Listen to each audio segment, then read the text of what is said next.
Hey everybody, welcome to your weekend review for the week of Monday, February 27th, 2023, and oh, what a week it was.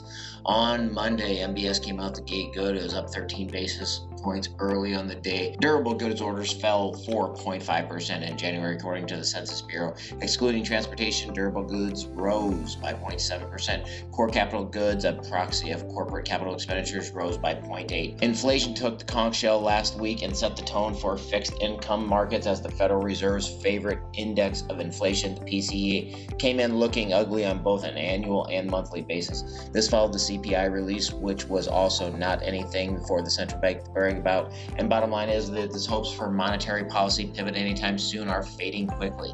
The U.S. Treasury 10-year yield is within spitting distance of 4% at the start of the day. The Optimal Blue 30-year lending rate is at 6.63% and has its eye on 7%. Volatility remains elevated.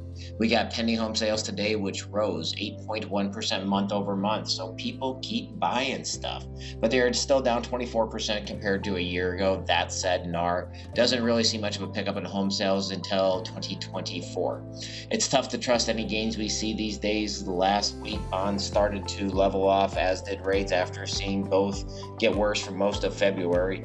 We are starting to see signs that rates could be capping out for the moment, but not sure if we can trust them. Risks still support locking for protection. The outlook is still that rates will remain at these levels or worse, and not likely for much improvement. We also got news from TransUnion's 2023 consumer credit forecast projects delinquency rates on credit cards and personal loans to rise to levels not seen since 2010. At the same time, demand for most lending products will remain high relative to pre-pandemic levels, with the number of consumers securing auto and home equity loans increasing on an annual basis. Yeah, because people just keep spending money. They're going to keep borrowing that money and buying stuff, and inflation's going to stay high. Despite a challenging macroeconomic market, TransUnion's new Consumer Pulse study found that more than half, 52% exactly, of Americans are optimistic about their financial future during the next 12 months. The forecast found that there is room for optimism, with auto loan and home equity originations expected to rise this year. While credit card originations are expected to drop from 87.5 million in 2022 to 80.9 million in 2023. I was actually expecting that to be a billion number. The number of new cards opened will remain much higher than any time in the past decade. At the end of the day, we're up 14 basis points. It was a pretty flat day, ending up at 99.8, which puts us just above that bottom blue line and just below that bottom red line. So we have some pretty strong floor ceilings, very tight with each other at the bottom of the range. It's going to take something pretty big to break rates out of there.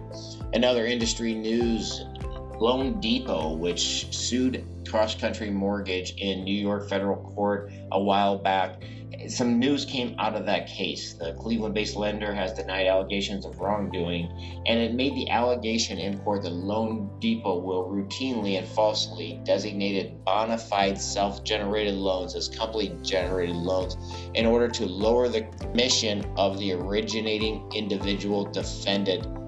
So basically, Cross Country Mortgage is alleging in court what's really a pretty common industry practice, unfortunately, of having house accounts where you say you move the loan over to a house account to be more competitive, and then you get paid a little bit less. So it sounds like that's going to be aired out in court, which should be interesting. So got a post from our sponsor at WellThatMakesSense.com. It is Jocko Monday, so you got to remain vigilant in trying to be successful and running your own mind. So definitely check that out at WellThatMakesSense.com.